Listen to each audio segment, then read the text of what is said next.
Jake, there needs to be more transparency. And no, I don't know the full extent because the administration isn't telling us virtually anything. So, for example, when they did the pause on grant funding, federal spending earlier in the week, they didn't give Democratic senators a heads up about it. And I guess they probably didn't give Republican senators either.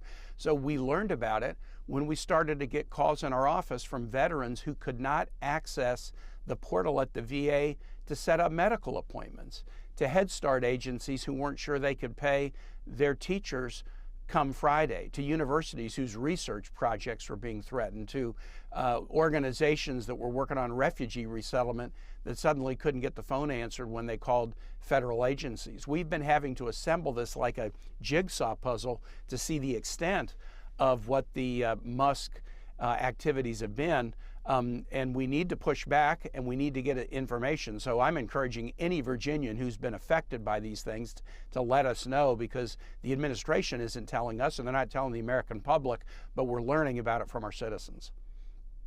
Jake, you know me, I'm a Virginian. I know one state well and not so well the other 49. In Virginia, we've gone from one of the most ruby red states in the country to now having put electoral votes behind Democrats 5 elections in a row. I just won my re-election by a sizable margin against Donald Trump's hand-picked Republican opponent. And I'll tell you how we've done it. We focus on the economy. This is what we do in Virginia, and I think sometimes national Democrats don't. We focus on competent government and running the economy in a great way that focuses on innovation and advancing. We have what we call a make, build, grow agenda. While the Republicans are talking about cutting taxes and cutting regulation, and most people understand that tax cutting is just for the wealthiest, on the Democratic side in Virginia, and I think we can do this nationally, we talk about make, build, grow. We want to make it here, we want to build it here, and in ag and forestry, we want to grow it here.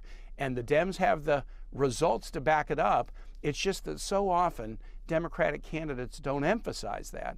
And so, yeah, the American public looks at standard campaigns. They don't see Democrats advertising on the economy, which is their principal concern, and so they have wonders about us. Let's return to the bread and butter basics that people want to really focus on, and I think the Democrats can do well, especially when Donald Trump's tariffs are driving up their prices every day.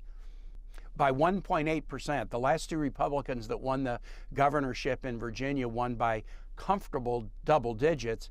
Our governor is a Republican. He ran during a very good year to be a Republican, and he won barely. We have a governor's race this year in Virginia. We feel really, really good about our chances. We just took both houses of the state legislature. We got a great candidate for governor. I think the governor's race in Virginia in November 2025 will be the first bellwether test of a Democratic comeback, and I'm feeling really, really good about that right now.